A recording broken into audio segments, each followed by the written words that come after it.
March meeting of this Appomattox County Board of Supervisors to order. We'll have invocation by Mr. Wolfskill, followed by the Pledge of Allegiance. Heavenly Father, we thank you for this time that we can gather together and conduct the county's business. We pray and ask that you would give us wisdom to be proper stewards in the positions that we're elected to be.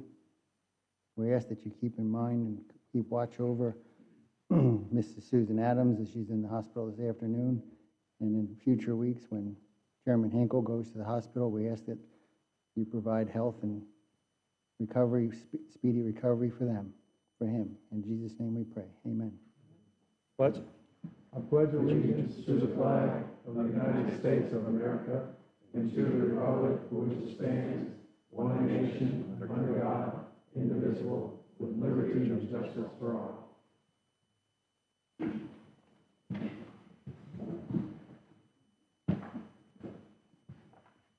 Okay, gentlemen, you've all had time to hopefully read the printed agenda. I do have, before we vote, have an amendment to make the agenda. Mr. Van Ooy has asked to appear before the board to talk about donating some equipment to the Appomattox Fire Department.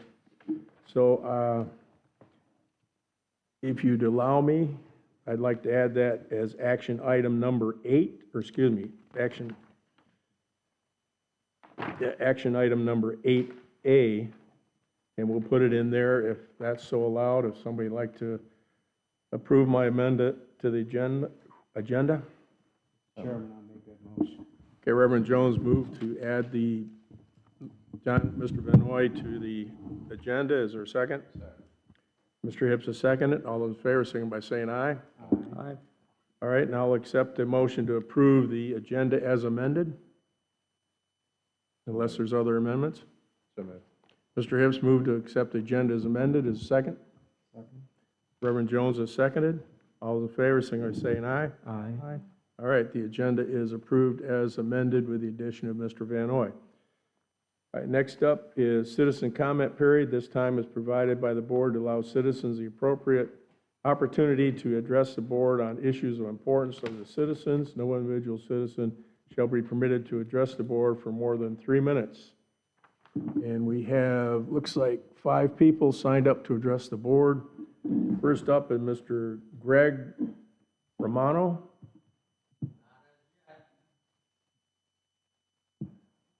Yes, like come over to the podium and,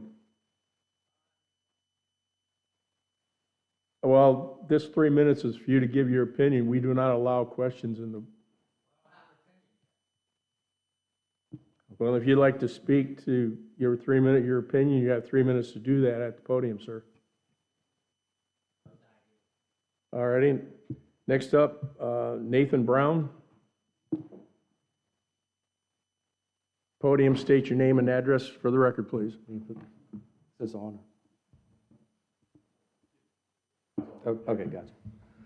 Yeah, my name's Nathan Brown. I have a farm lot 271A up in Oakville off 26, Skyline Road and Meadow. And my wife and I got this property 18 years ago to build our future and homestead and pass to our children and their children. 50 acres, hardwoods, oaks, all designed to stay exactly the way it is. I consider myself the steward of that land. It's got a pond in the middle. It's fed by a spring. There's fish, wildlife, a lot of nature, and it's quiet and serene, and it's our heaven. And a week ago, Saturday, we realized that the Valley Link group is planning a transmission line for power from Joshua Falls to Yeet up in Culpeper.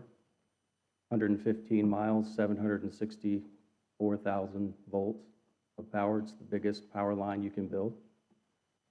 And it's going directly through our property. In fact, their line proposes to go right through our pond, where we're building our homestead, homes, gardens, the future, harvesting selectively the trees that are there, to continue and keep that property as vibrant as possible. And this line threatens to destroy all of that.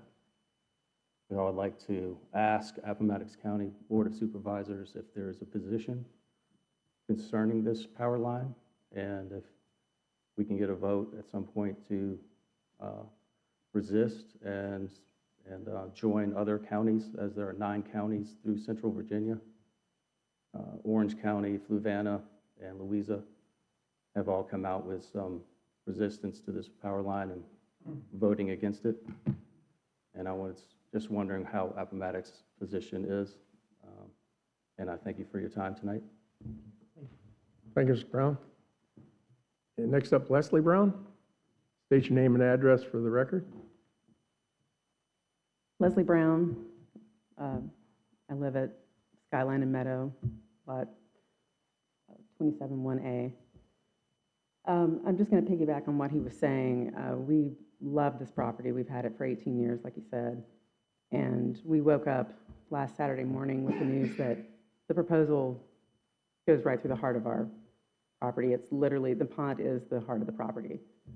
And I mean, this was going to be our year we're building a house for our mom, and you know, this is a place that's going to be a family compound, basically. If this line goes through, not only the medical risk, the safety, the danger of fire, the electromagnetic field, it would just ruin it. And then once it goes in, we can't sell it after that, not for what we have put into it. So I would just ask that you please reject this. Thank you. Thank you, Ms. Brown. All right, next up, Sarah White.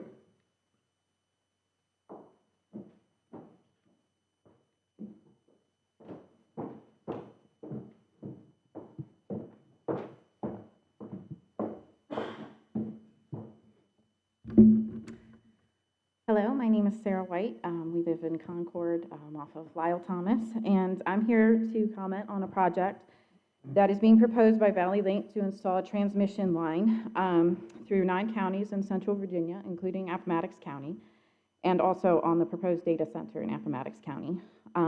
The transmission line project would seize over 2,700 acres of land from private landowners and cut a 200-foot wide path through forests, farmland, and backyards.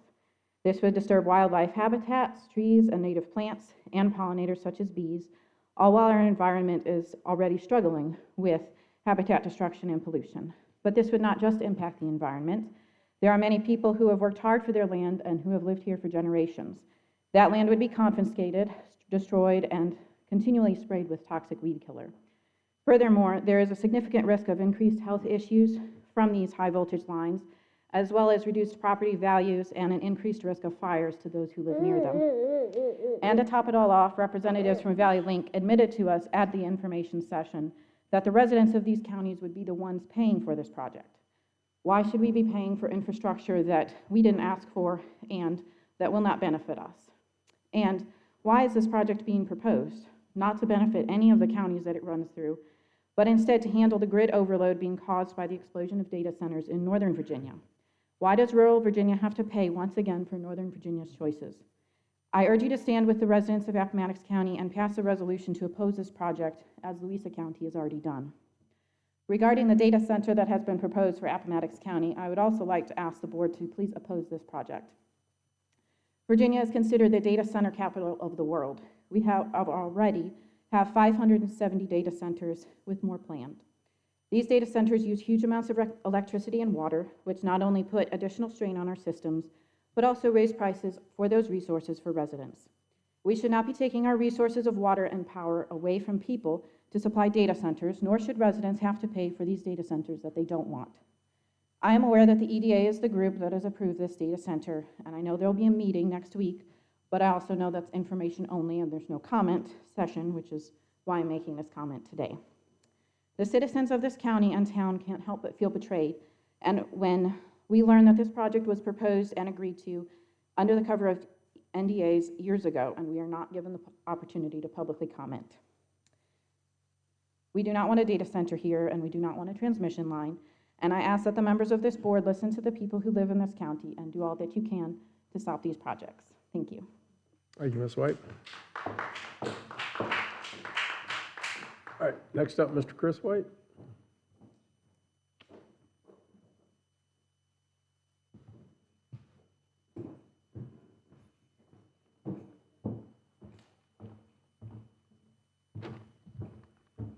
Chris White, resident of Concord. I'm here to speak out against the Valley Link transmission line and planned IVO data center. I'm a Christian father, husband, taxpayer, engineer, but most importantly, I'm fed up. I'm sick of every time I turn around, there's another group of people I don't know making decisions that directly impact me, my family, and my community, just trying to line their pockets without having to pay the cost and caring about the impacts to others. That's what this Valley Link and data center are: blatant and shameless attempts to take advantage of local resources, raping our communities just for the benefit of the wealthy, and ultimately build some AI empire that our state so happily invited in with massive tax breaks, passing on the bill to the Virginians. Valley Link sent us a letter about a proposed high voltage line with a public meeting being held on the matter. Despite being dated February 12th, our letter was received on March 10th, after this meeting had already taken place. How many others were notified after the fact so Valley Link could check the box without actually giving an opportunity to show up? Despite this deceptive practice, my wife and I showed up asking questions about environmental impacts and property rights. We were met with company representatives toting corporate BS bullet points, and when we were met with genuine concerns, all they said that they were not experts. I'll tell you what Valley Link won't. These power lines ruin the environment. High voltage lines emit dangerous levels of EMF radiation that has been linked to increased risks of cancer and brain development issues with studies as recent as 2022. Valley Link will tell you there's no conclusive evidence. However, any scientist worth their salt will tell you that obtaining conclusive results on health impacts is near impossible. I can make the exact same claim: there's no conclusive evidence that high voltage EMF is safe. It's wordplay to avoid accountability. These monstrous power lines endanger our environment by increasing risk of wildfires, disrupting local wildlife populations, and create avenues for invasive plant species to thrive. Not to mention they're an eyesore. The maintenance of the 200-foot clearings includes treatment with pesticides that will leach into groundwater and expose the entire community to toxins. They say they'll work with property owners, but what they mean is they'll take your land and confiscate it, despite whether you want it or not, for their glorified extension cable. Unless, of course, the line would go through a wealthy community such as Albemarle, which it conveniently does not. They'll pay fair market value for your land supposedly, but how about the damages to your property values? Will they compensate us when nobody will buy our land because of the proximity to these lines? Let's stop playing dumb. The project benefits nobody except for the power-hungry data centers being built in Northern Virginia. These data centers are popping up across Virginia despite outcry by local residents. These data centers draw massive amounts of power and water from communities, increasing risk of brownouts, contaminated water supplies, and dangerous effects on wildlife. They emit constant low hum, which has been linked to disruptions in sleep patterns, elevated blood pressure, and hearing loss. Nobody in Appomattox wants these monstrosities, and all of it is just so that we can outsource our ability to think for ourselves to a computer.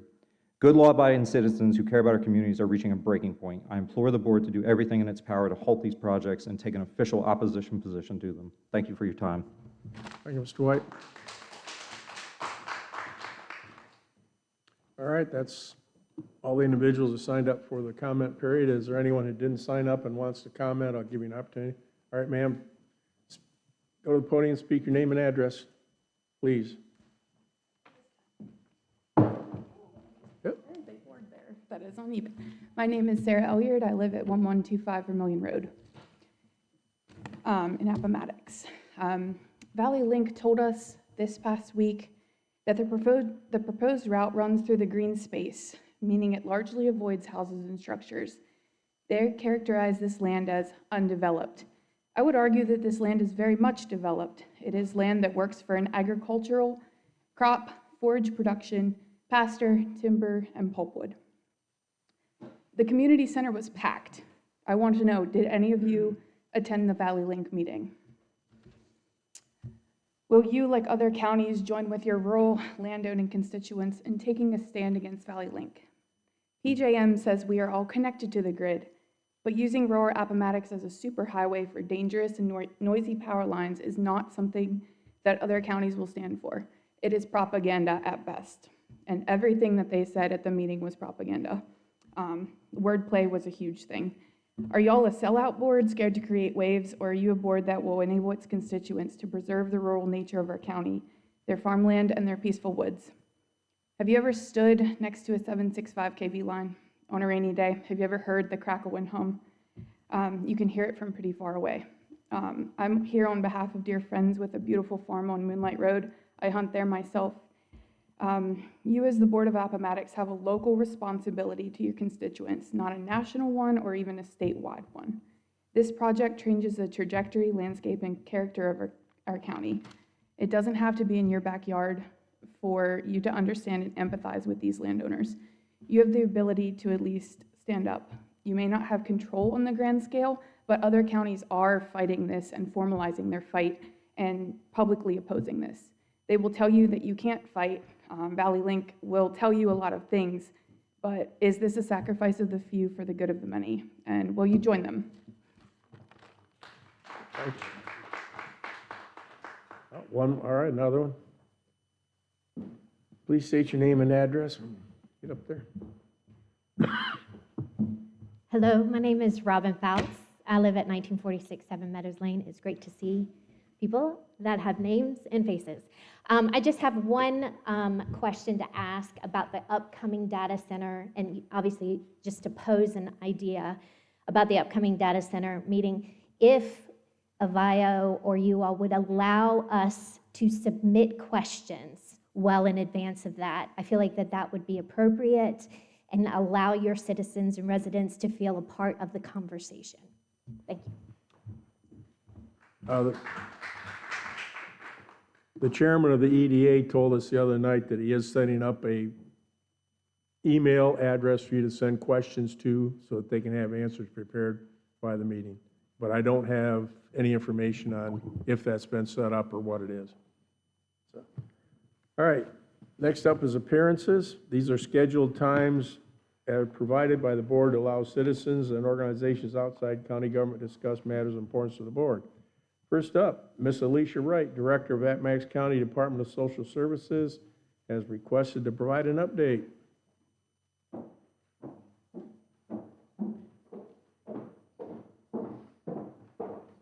It looks like you have some board members with you. Yes, allow me to introduce ourselves. My name is Alicia Wright. I am the Director of Appomattox County Department of Social Services. And with me this evening, I have Sarah Barber, who is our Assistant Director, and I have Anthony Johnson, who serves as our Chairman for the Advisory Board. I thank you for your time this evening, and it is with great honor that I am in this position. We are strategically strengthening our workforce, standardizing operations, optimizing performance, and building long-term sustainability to deliver reliable, efficient, and effective services for the community of Appomattox. I understand that prior to my arrival, which was in July 2025, that there was an issue with the phone system. Pretty short into my beginning with my directorship, we addressed the phone system. We have a brand new phone system, and we have addressed the fact that calls were going unanswered. I now have the ability to track every call that comes into our system and every call that goes out of our system. And this is something that is very important to me because I want to know that our community is being met and that my staff are responsive. Additionally, we now also have a domain that is set up, which connects us right with the Virginia Department of Social Services, right to the state services. This project took several months, and this allows us to have better access to resources that VDSS provides us and better access to the systems that we use to serve the public. At the beginning of my directorship, we had 6 staff members. As a result, we had a backlog in each of our units because we just did not have the people to do the work. We now have 18 staff members. I have recently made 2 offers and have officially hired 2 additional people to join our team. We will then be fully staffed with the data that I currently have and expect a full remission of the backlog within the next few months as we get staff trained.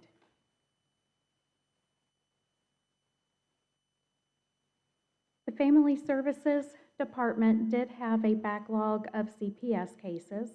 However, I'm proud today to report to you that there are currently 0 backlogged CPS cases. All CPS cases that have come into our system as a report have been followed up on. And I would like to give credit to Sarah Barber for leading her team in Family Services to reaching that goal. Historically, the timeliness of first meaningful contact was not completed on time for our CPS reports.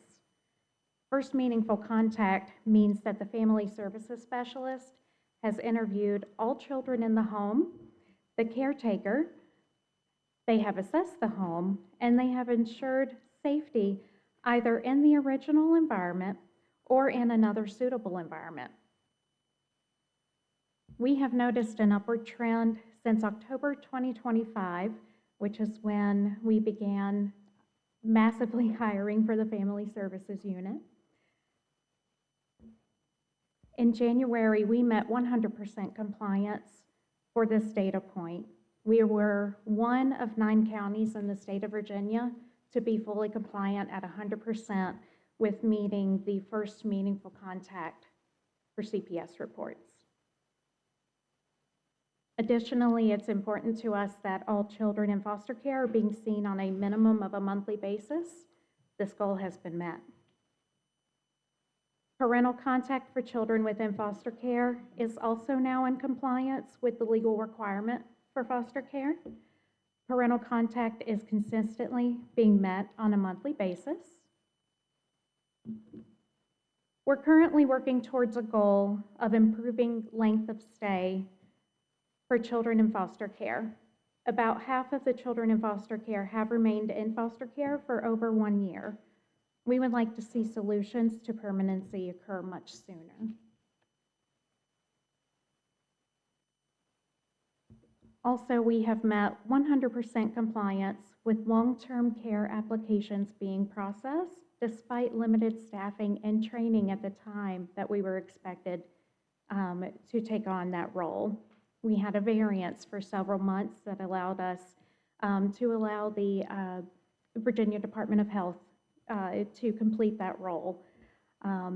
When that was transitioned back over to our normal procedures, we met 100% compliance immediately.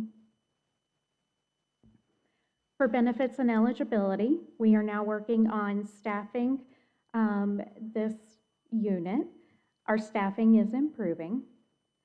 We are looking at the timeliness of SNAP and Medicaid applications, and we are noticing some improvement despite being low on staffing. I will note that we have work to do, and we have not met the federal and state target for timeliness, but we are gaining ground. We were once at 56% for timeliness for SNAP and Medicaid, and that was in October. We are now in the 90 percentile for timeliness on those. And again, we still have staff coming in who need to be trained. We are reviewing finances and applying for grants that DSS has never received or has not received in many years. So I stand before you today with this strategy. Phase 1 is nearly complete of our project to improve Department of Social Services and improve our ability to help our community. We expect that instead of July 1st, 2026, of having phase 1 completed, that this phase will be met by mid-April.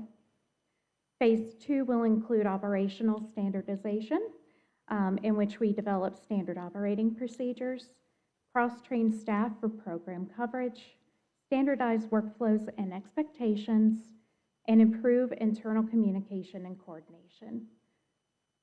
I anticipate that phase 2 will take about 1 year to complete. Thank you for your time tonight. It's a pleasure to stand before you. Well, thank you. It's certainly Anthony, a 300% improvement from what we used to be? Yes, sir. Yes. Very excited about that impact, and the real change has happened. It's an uphill battle, but that afford opportunity for progression. So he's been rocking and rolling, and we've been rolling with it. So I'm excited about this. Thank you. Any questions from the board?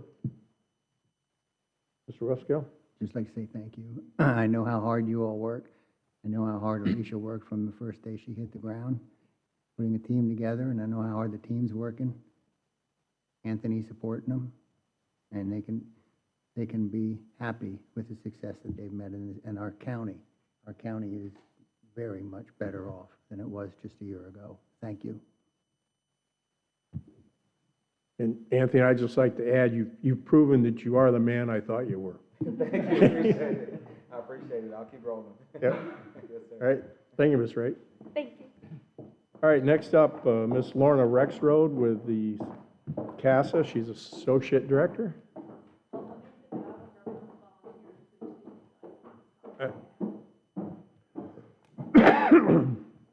While she's coming up, I want to tell the rest of you supervisors, you missed a great time at the open or casual social that CASA had in Lynchburg, was it 2 weeks ago?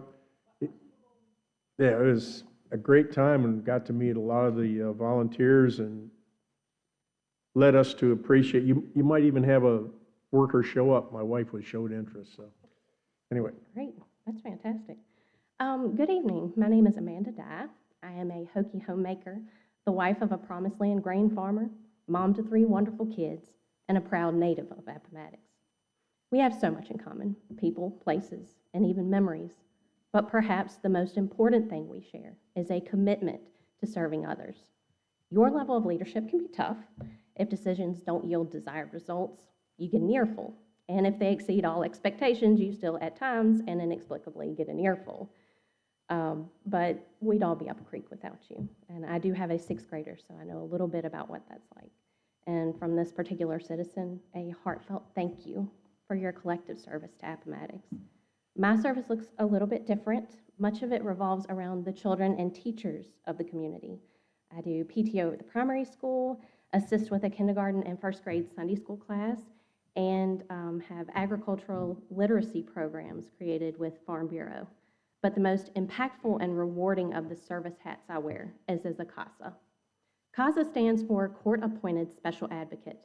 We are local volunteers who are assigned to court cases of local children found to experience abuse or neglect.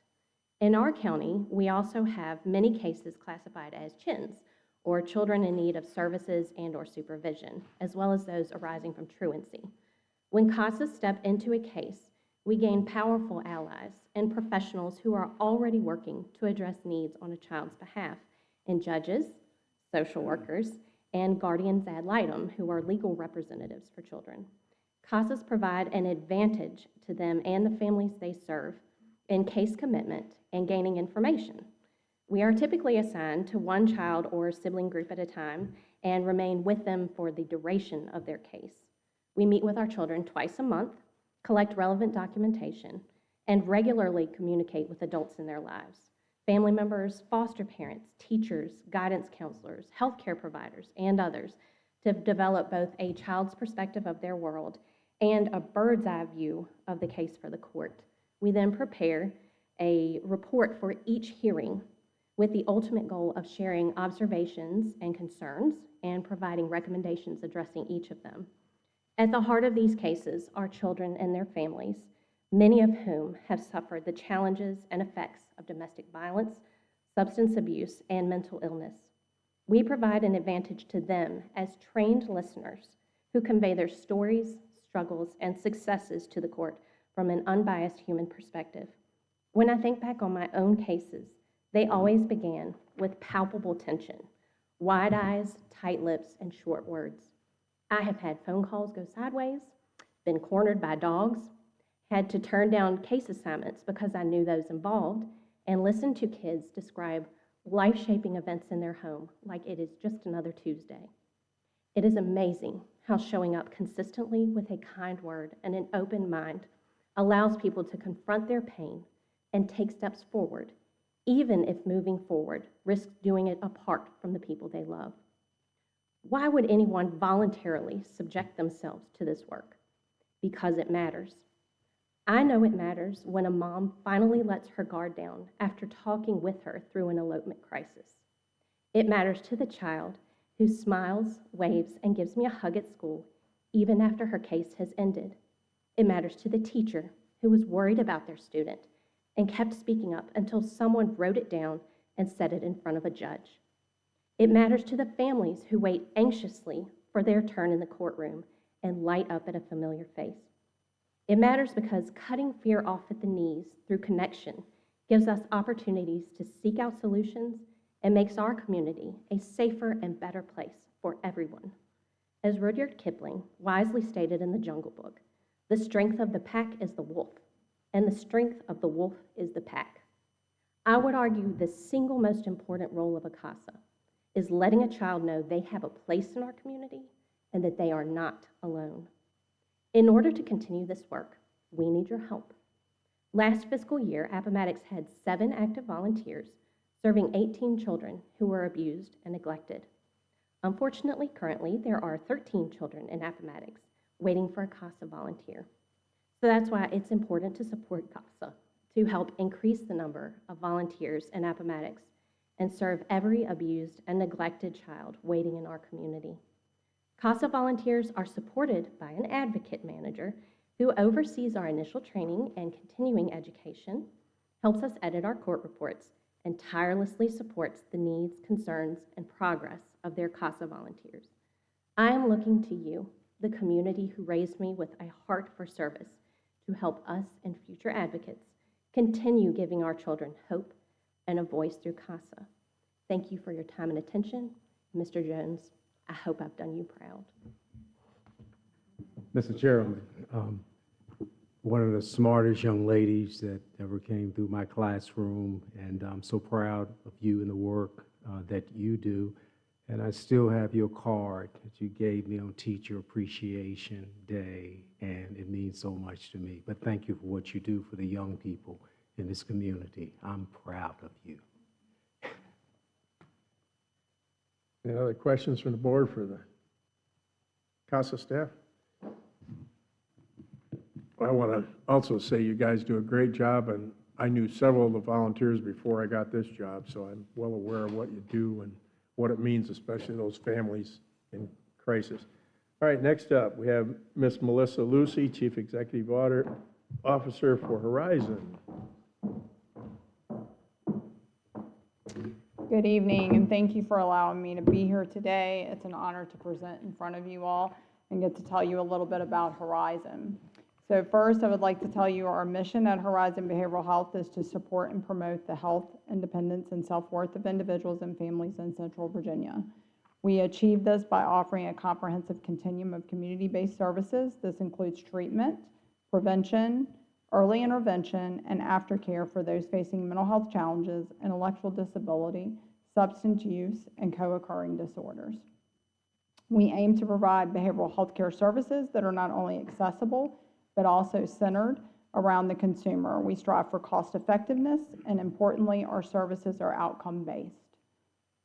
This means that we are committed to making a measurable difference in the lives of those we serve. Horizon offers a wide range of services that we like to call a continuum of care based to cater to the various needs of our community, from case management and emergency housing to psychiatric services and school-based programs. Each service plays a crucial role in ensuring that our community members receive comprehensive care. We are proud to have a dedicated board of directors made up of 10 members who represent 5 localities in Central Virginia. These individuals ensure that our services align closely with the needs of our diverse communities. As we celebrated 56 years of service this past April, it's a testament to our commitment and adaptability in providing quality care to all individuals.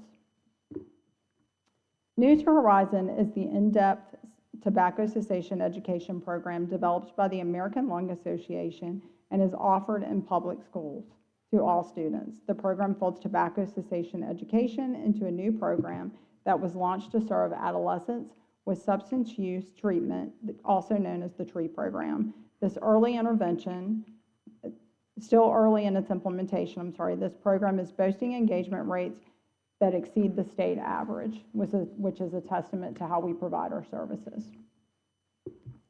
Horizon programs impact hospital readmissions both indirectly and directly. Programs that provide direct impact are designed to provide immediate personalized care and support. For instance, assertive community treatment offers intensive community-based care for individuals with severe mental illness. Crisis stabilization and emergency services provide immediate assistance during mental health crises, helping to prevent unnecessary hospital admissions. Additionally, Horizon's on-site pharmacies and Lynchburg Co-Responder program offer accessible medication in collaboration with local law enforcement. Programs with an indirect impact are essential for sustaining recovery long-term and preventing relapse. Case management and medication management ensure continuous coordinated care, key to preventing readmission by addressing ongoing needs. On-site, same-day assessments facilitate timely interventions that can prevent hospitalization. On the next slide, these heartfelt testimonials are from clients who shared their experience with our admission process and staff. They highlight the compassionate and empowering nature of our teams. It's not just about administering care, it's about building trust and truly listening to our clients' needs. I also want to point out that anytime I give you a client testimonial, we have gotten a release from that individual to ensure that they're okay with us providing it. Governor Glenn Youngkin's 3-year comprehensive plan, Right Help Right Now, is concluding its 3rd and final year of transforming Virginia's behavioral health system with its 6-pillared approach to address behavioral health challenges and strengthen services across the Commonwealth. The Right Help Right Now model has bolstered investment in Virginia's behavioral health system, supporting community services boards like Horizon and communities like Appomattox. We're addressing the mental health crisis and opioid epidemic by expanding evidence-based treatment, strengthening the workforce, prioritizing prevention, and leveraging resources for lasting impact in Central Virginia and right here in Appomattox. As the initiative approaches its conclusion this year, Horizon remains focused on delivering comprehensive, sustainable behavioral health care to ensure every Virginian has access to the right help at the right time. On this slide, I'd like to highlight a few examples of some of our newest evidence-based grant-supported programs and initiatives that I think do a great job of demonstrating the shift we are seeing in community-based care as the premier method of service provision, as supported by the governor's Right Help Right Now model. Treatment and Recovery Enhancement and Expansion, also known as the TREE program for adolescents, transitional aged youth, and their families. Horizon partners with local partnerships to provide programs for adolescents, transitioned aged youth, and their families throughout the school systems to offer enhanced treatment options for substance use disorders and/or co-occurring substance use and mental health disorders to benefit adolescents and transitional aged youth in Central Virginia. The program boasts client engagement achievements that exceed the national average. In addition, our ACT program, Horizon Behavioral Health, has been awarded a 4-year, $1 million grant from the Health Resources and Services Administration's Rural Health Care Services Outreach Program. Beginning August 1st of 2025, the funding has expanded Horizon's evidence-based illness management and recovery, also known as IMR, and assertive community treatment, also known as ACT, services into Campbell and Appomattox County. This is a quote from an individual that we serve. In the interest of time, I'm not going to read each quote, but if you have questions after you read it, please do not hesitate to reach out to me, or you can ask me at the end, either way. Project Link is a program designed to care for pregnant and postpartum women who are diagnosed with a substance use disorder. We contact every individual that tests positive for substance use at birth, which is reported to us by Virginia Baptist Hospital. Horizon served 62 individuals last year. This initiative provides wraparound services featuring evidence-based groups like Healing Trauma and Nurturing Parenting. These programs are crucial for addressing challenges like lack of childcare, transportation, and family supports. That may not sound like a lot of individuals, but when you're saving the life of one child, I assure you it is. The Grant to Benefit Homelessness Individuals provides outreach and engagement, screening and same-day assessment treatment, case management, peer recovery support, and locations of permanent housing, among other specialty services. To be eligible for this program, an adolescent must, 1, have a mental health diagnosis, substance use disorder, or a co-occurring diagnosis, 2, be homeless or at risk of becoming homeless, and 3, reside in the counties of Amherst, Appomattox, Bedford, Campbell, and the city of Lynchburg. I also want to point out that we are in 4 Appomattox schools currently. We have a care coordinator in Appomattox for the 2nd year who assisted both HBH clients and non-HBH students. He covers the elementary, middle, and high school. He also consults with teachers and administrators when needed, collaborates with therapists and case managers, and assisted in providing transportation to clients this summer so they could participate in a social skills group.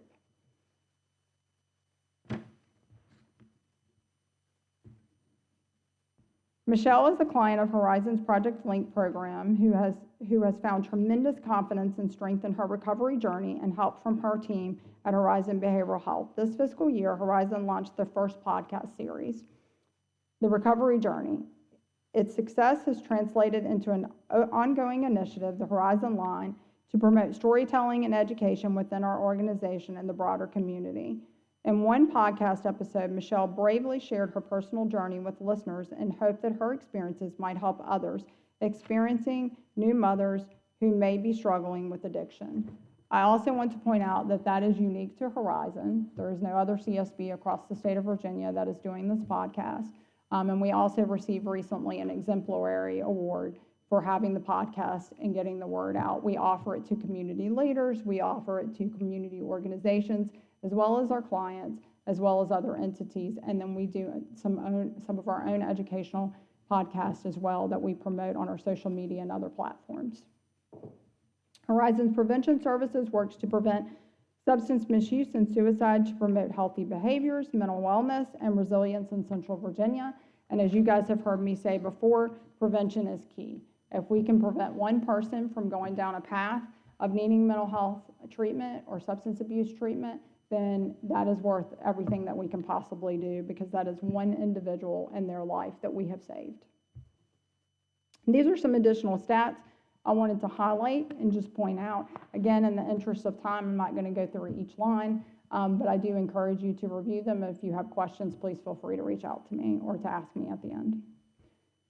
Horizons Behavioral Health has been awarded a $1,125,000 targeted capacity expansion grant from the Substance Abuse and Mental Health Services Administration, also known as SAMHSA, to expand evidence-based substance use disorders, SUD, treatment and recovery supports in Appomattox County, Virginia. The grant supports the expansion of individuals in intensive outpatient group therapy, recovery, and peer support services for Appomattox residents with substance use. Horizon has made strong progress in implementing program services and educating community stakeholders about available services. Horizon's program is now fully staffed with a project director, clinical supervisor, and peer recovery specialist. The team meets frequently to address creative outreach avenues and problem-solve client barriers to treatment. Our peer recovery specialist has begun working alongside clients to provide support, encourage session attendance, and problem-solve unforeseen obstacles to recovery. Horizons clinicians are currently serving clients through individual therapy and are beginning to receive more referrals, with the hope of implementing on-site intensive outpatient groups soon. Furthermore, due to Horizons' effective assessment of treatment barriers, clients without insurance coverage have been able to access substance use services, allowing them to take part in this needed and high-quality treatment. The team is eager to continue strong momentum forward, providing effective services to Appomattox clients with substance use disorders.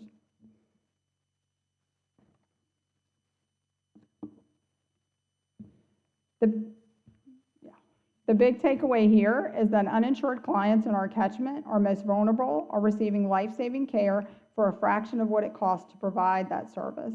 With your contribution, the average uninsured client receives a combination of one or more services, such as case management services at the rate of $367 per month and outpatient therapy at the average rate of $238 per month for as low as $110 per month. So that's $606 worth of services for $110. Today, I'd like to focus on a critical development for Central Virginia, our new Crisis Care Center. This initiative represents a collaborative response to the ongoing mental health crisis in our community. Our Crisis Care Center is designed to address the urgent need for mental health supports and is a testament to what we can achieve when diverse community stakeholders come together.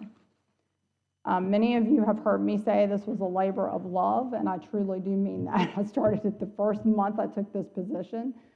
We had to raise $15.2 million to make this a possibility for this community, and it's for all of the areas that we serve. It's going to be a state-of-the-art facility. For Central Virginia, like many areas, in grappling with a shortage of psychiatric beds and an increase in behavioral health emergencies as a result of emergency departments and law enforcement are stretched thin, often becoming the default response to mental health crises. To address this urgent need, Horizons Crisis Care Center will be a groundbreaking facility. It's set to be the first crisis receiving and stabilization services unit in Central Virginia, and we are diligently working to open our doors to the public this year. It will provide crucial services to residents from Lynchburg, Amherst, Appomattox, Bedford, and Campbell County. The Crisis Care Center will be guided by a trauma-informed care model, offering care and safety, dignity, and person-centered support at the core. We are committed to offering an alternative to hospitalization or incarceration, which can often exacerbate stress and trauma. By doing so, we improve health and safety outcomes for those in crisis. Our goals are to avoid unnecessary hospitalization by stabilizing individuals locally whenever it is safe and feasible. Second, we seek to divert individuals from overcrowded emergency rooms in our center, where they have better access to specialized care and support. And lastly, we support recovery in the least restrictive setting, ensuring individuals remain close to their natural support networks and local services. Our mission is to deliver compassionate, trauma-informed crisis care. This is not only supports individuals' recovery and reduces harm, but also strengthens our community's coordinated response. Together, we're building a safer, more supportive environment for everyone.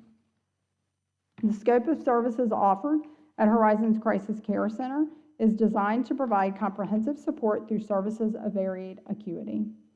First, we have the walk-in mental health evaluation available 24/7. The service is crucial for immediate assessment, whether it's for a walk-in client or those under emergency custody orders.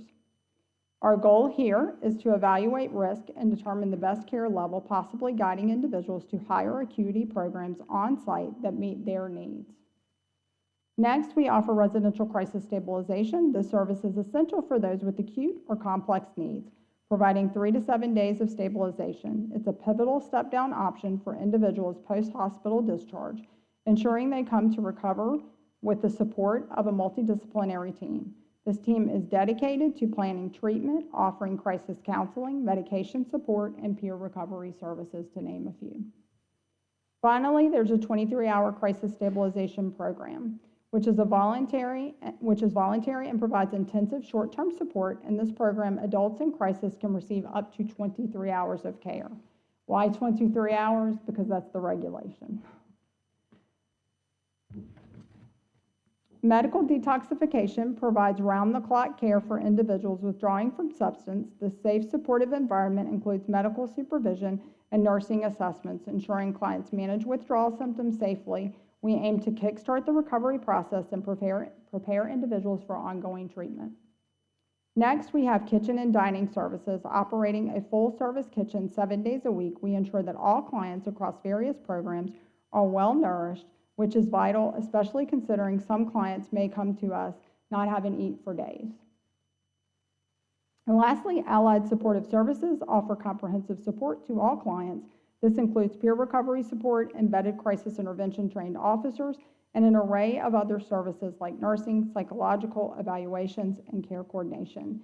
Each of these services plays a vital role in ensuring individuals receive the care they need in times of crisis, supporting them toward recovery and community reintegration.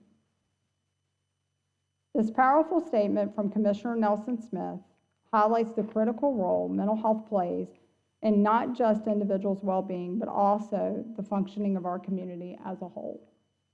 As we move forward, it's essential to recognize that mental health challenges are at the forefront of community safety and wellness. This truth underlines the importance of the services and support system we have discussed, and those we are resolved to provide the desperate care that they need. Lastly, I've included the address of the Appomattox Wellness Center, and I'd like to point out that we have 9 wellness centers in our catchment area, including our new crisis care center and 8 ICFs, intermediate care facilities, throughout our catchment area.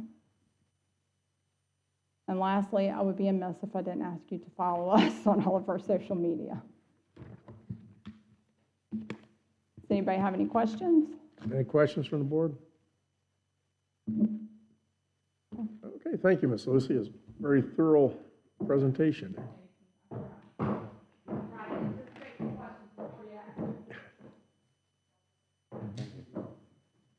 All right, next up is Mr. Willis Voicing.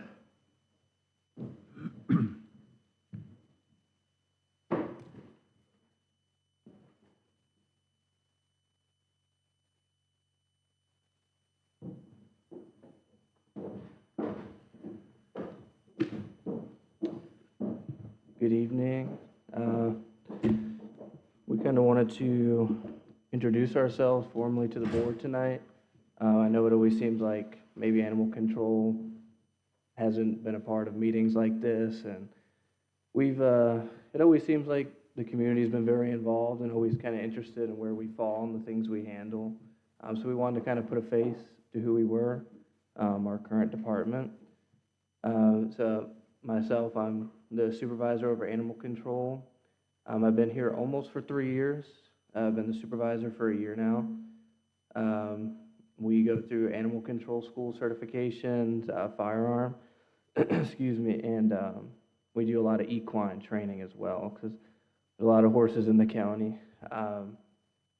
My second officer here, Officer Stevens, he's been an animal control officer for almost 5 years. He's been with us for just about a year now. He has a bachelor's degree in criminal justice, and he has went through the firearms school. He's going through animal control certification next month. And Officer Hong behind him has been here for 8 months with us. She's had equine training. She was formerly part of our shelter, and she's worked with animals for about 3 years before us.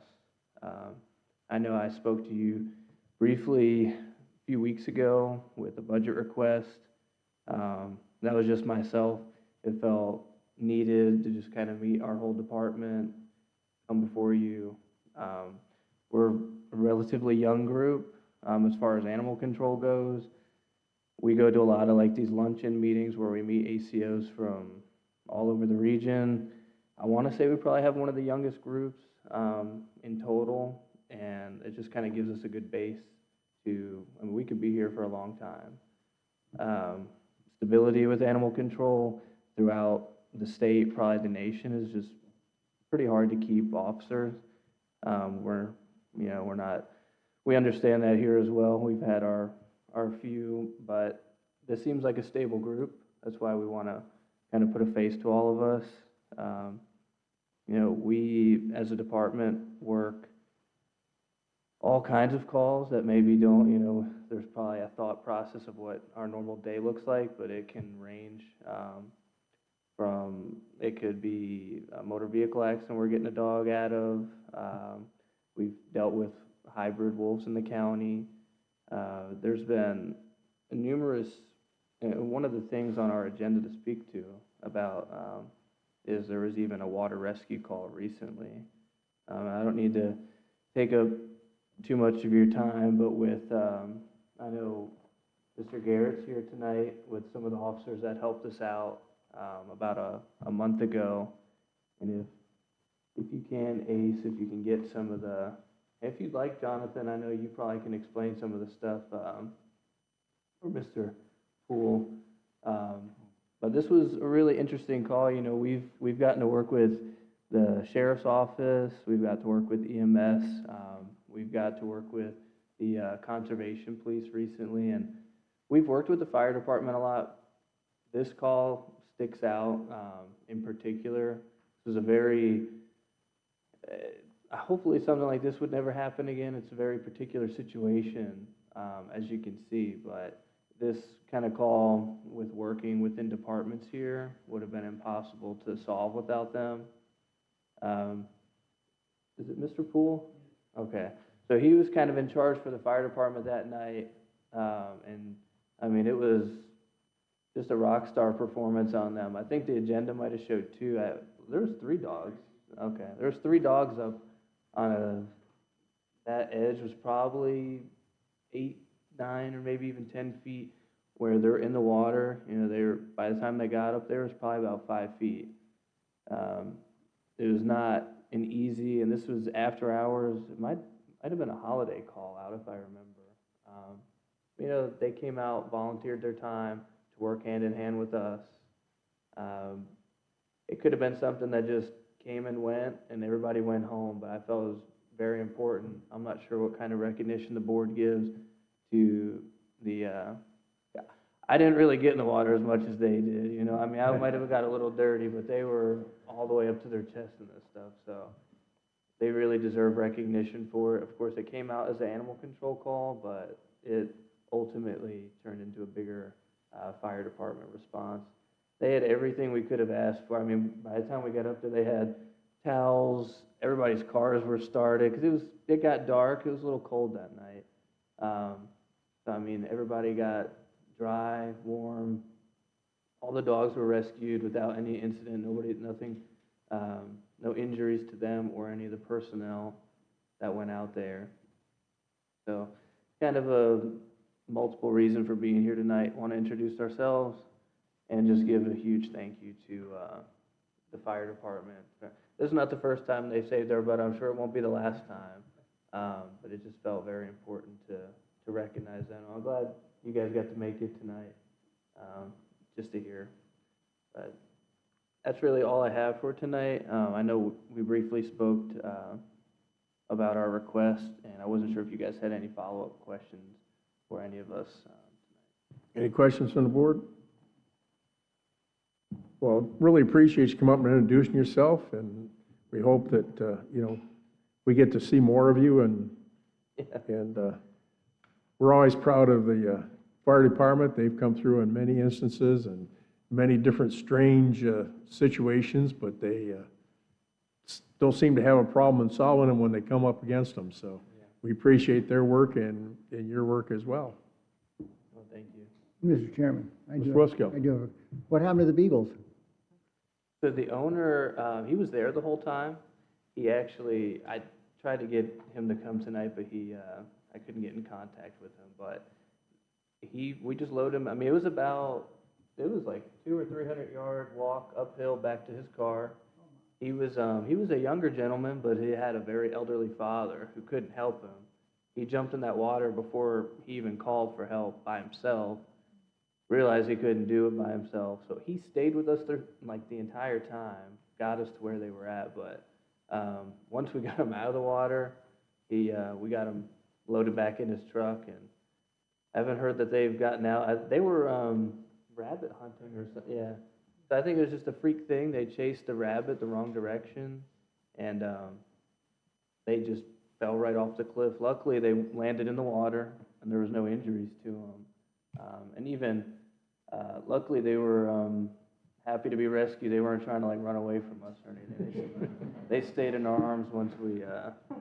But they were happy to get rescued, and they made it home nice and safe that night. What's that? Yeah. They were soaking wet, and I don't know how they got up to that spot they were at, but there's no reason. We were sitting there trying to think of how it happened. There's no way to reason how they got there. It's just they had to get down. But again, Alrighty.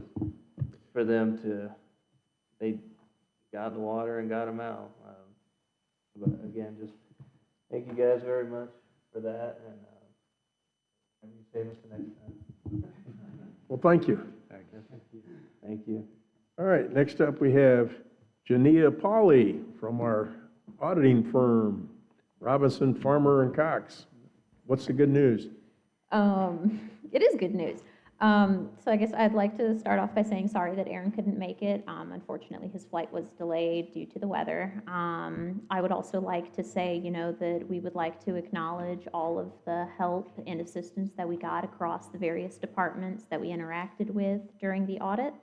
So kind of opening up the audit report and taking a look at the first numbered page down at the bottom. This is kind of our independent auditor's report.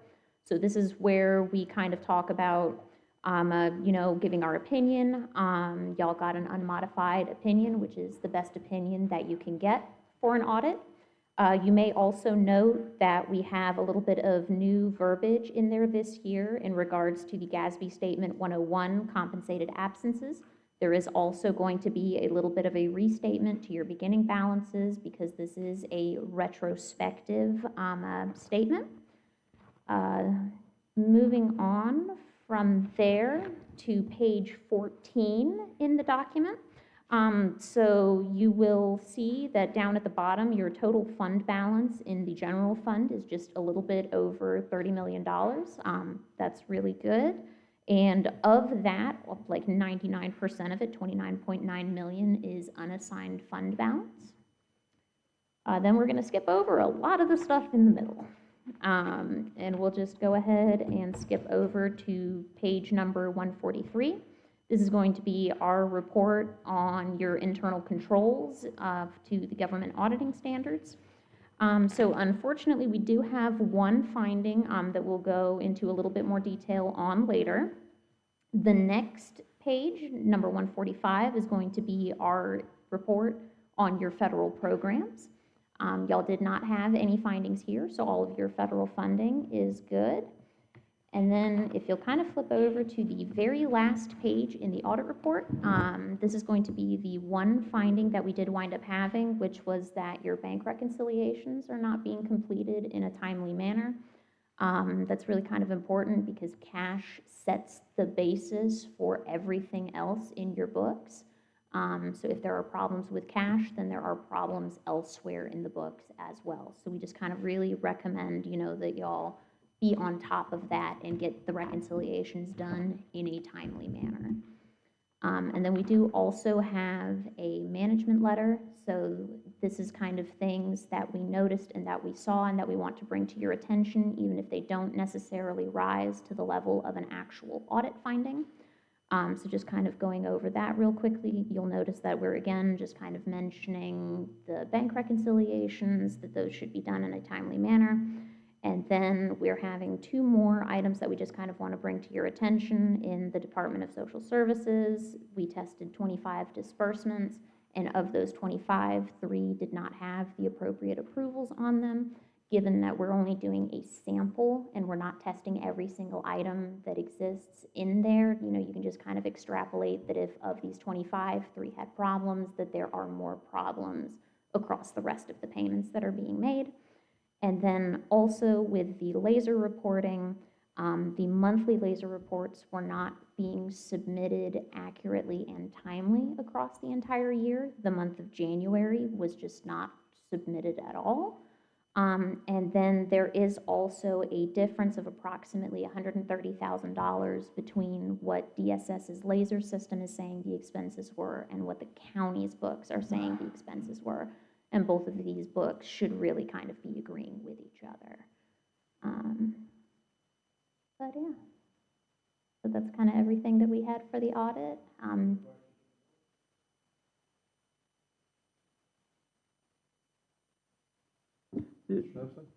So during this entire covered period of your audit, the Department of Social Services, we had already gone through the change where it would be accounted as a component unit of the county. It wasn't independent still at that point. So unfortunately, I'm not entirely sure that I can speak to that. I know that we have always included the Department of Social Services as a department within the report. So from that aspect, nothing changed kind of on our end, how that was handled. Thank you. Any other questions? All righty, thank you.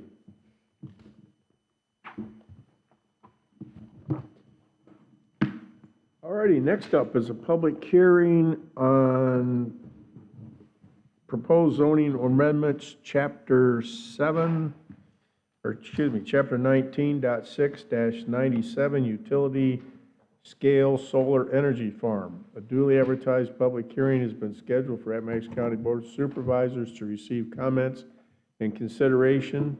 Proposed amendments to Appomattox County Code, Chapter 19.6-97 ETSEQ, utility scale solar energy farm. The proposed amendments provide for a better clarification of battery energy storage facilities, additional requirements for the application process to include natural heritage and wildlife study, Virginia cultural resources reporting, glint and glare study, construction planning and phasing water resource study, an emergency service assessment, decommissioning, financial security or surety, liability insurance, environmental protection, and product safety. The amendment also includes an increase to the size of the required buffer and an increase to the property line setback and a setback increase from the edge of water for any creek, stream, pond, or lake and floodplain. The amendment adds a height limitation for any structure and adds language regarding the use of use of pollinator habitats and language regarding the abandonment and removal of a facility. At its regular meeting in January, the Planning Commission voted 6-1 with Mr. O'Brien dissenting to recommend approval of the amendments. Staff recommendation after receiving public comments, an ordinance has been prepared for your consideration to adopt the amendments to the Appomattox County Code, Chapter 19.6-97, utility scale solar energy farm in accordance with the recommendation of the Planning Commission. And we have 3 people that signed up. Mr. Greg Romero, I think he left. I don't see him. George Allman. Ah, George. In case y'all don't know, I'm really Spud. I was going to say, I know you, Spud. But that's the way that is. My name is George Allman, and I live at 304 Dabney Lane, Pamplin, Virginia. Mr. Hinkle has read this ordinance here, and this is part of what I had that have worked on this. 10 years ago, solar came here and started presenting us with how wonderful it was going to be, how good it would be for the county, and how good it'd be for the world. And it sounded pretty good then, but after looking into it a little bit, and after we also eventually approved one field, and then they came back and wanted to make it bigger, and we didn't do that. But we did approve for one to be built, and we got to looking in some of the reasons that leaves the county kind of out in the open for not being able to regulate this part. So that's why there's another fold about this big. Virginia Tech has done several studies. This started a year ago. I just wanted you to know that this Wood Mr. Hinkle Red is not something that was dreamed up in a few days, you know, that it started about a year ago. The Jefferson Journal in Charlottesville, Dominion and AEP actually paid for Virginia Tech to do a study on what happens to this soil when it's finishing. Decommission is the big thing. Company says, oh yeah, we'll take it all up and move it and you'll never know we were here. And that hasn't exactly been explained. But what this does is gives the supervisors and the county the ability to regulate that, to ask for projects to be looked at before they've gone in, what this property looks like. Also, they talked about the decommission, and it's like to be reassessed every 5 years to see what it would really cost. And they talk decommission is to take this thing apart and make it go away. And so that gives the county the authority to charge the owners, whoever the owner might be. There are several private companies that are LLC companies that have been set up. They traditionally lease land. Also, there's verbiage in that gives the person that owns that land that leased it to be partly responsible for what those people are doing. There are the things that are basically in there that over a year's worth and a lot of studies that we thought necessarily needed to give the board, as these come about and somebody comes, this is what we can do, and it gives the board the ability to charge for the services that has to be done when our people have to go out there and check on things. And so that's where the gist of that is. One of the other things we did put in there was that none of the, if it is decommissioned, it's taken apart, nothing that's in there can be put in a landfill in our county. They talked about recycling when it started, and now they've got, well, that costs a lot to do that. We're not getting all the stuff back we think we're going to do. We can't recycle the glass. We can't do this. So maybe we might eventually just put this in a landfill somewhere because it's cheaper than do. Presently, we have one that's 100 acres. There are 80 acres of panels on it, and that's just in our county. So if you think about 80 acres of 4x12 panels, what would happen to them? We just need our county to be able to control that when they come and what they're doing. And that's the thing. The buffers was the thing, but the decommissioning and who's going to be responsible for that and giving the supervisors some leeway to do that. That's where this addition to the ordinance came. And because 10 years ago, we didn't have any of this going on, so we didn't know what to do about it. Thank you. So you're in support of the amendment, right? Yes, sir. Okay, I want to make sure. All right, next up, Ms. Robin Fouts.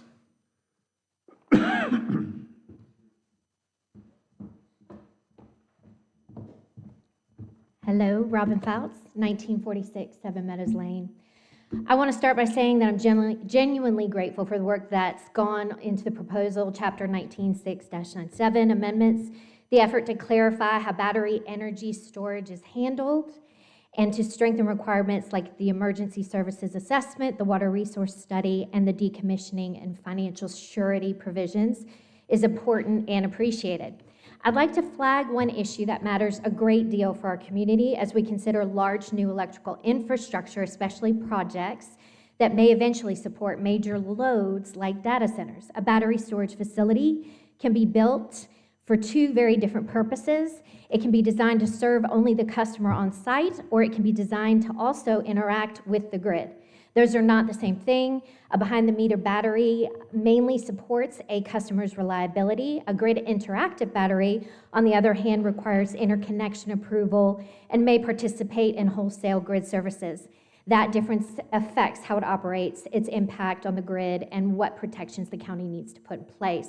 So I'm asking you to consider adding a few practical enforceable items to the ordinance or to permit conditions of the best battery building. First, require a plain language disclosure. Will any proposed battery be able to export power to the grid or participate in energy markets, or is it strictly backup only? And if it is grid interactive, what limits will apply, how often it can dispatch, how much charge can be kept in reserve for emergencies, and what safeguards will prevent it from drawing on the local grid at the wrong time? In short, just tell us what the battery will do and what protections will be in place. Second, require a site-specific noise study with enforceable limits at the property line. The main noise sources, cooling systems, inverters, and transformers can affect neighbors, especially overnight. Our current noise ordinance doesn't have an industry category, and 80 decibels is far too high for this rural setting. The question I have and pose is the buffer a forested buffer? And then also, we ask for new industrial noise ordinances. Third, require a lighting plan, shielded downward-facing fixtures, minimal illumination, and limits on overnight security lighting. Other counties include lighting standards in their best ordinances for exactly this reason, and we should too. These are basic common sense protections that help projects fit into the community while keeping first responders and residents safe. Thank you for your time, and I hope that your work continues to be the best for the residents of Appomattox. I do have additional questions, follow-up questions that I can hand in if that's okay for the board. Is that okay? Okay.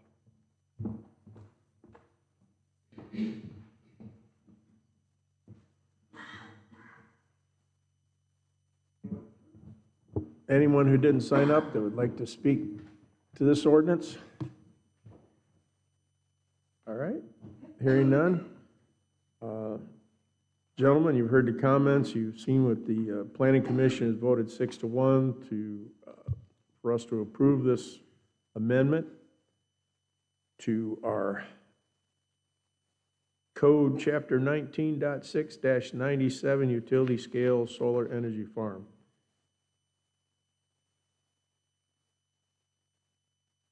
Any action you want to take at this time? Mr. Chairman, I have a question. Mr. Simpson. To Mr. Rourke. So in the code section, I don't know if this would necessarily be the existing code or what we're proposing to revise, but it appears that any use of grid-tied battery systems in a residential setting, so let's say they have, behind-the-meter residential battery, whether or not it's connected to a solar system, it's essentially unrestricted in terms of capacity or based on kilowatt hours or whatever unit it would be defined in. Does our code define a maximum capacity for residential battery systems anywhere else? No, we don't define that for residential. Mr. Chairman,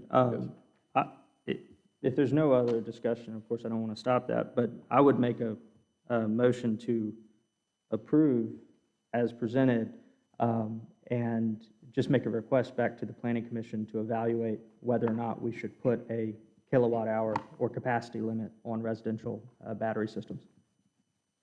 Mr. Chairman, I second that motion. Okay, motion been made by Mr. Simpson and seconded by Mr. Reverend Jones to approve the ordinance as submitted by the Planning Commission. Is there any discussion? All right.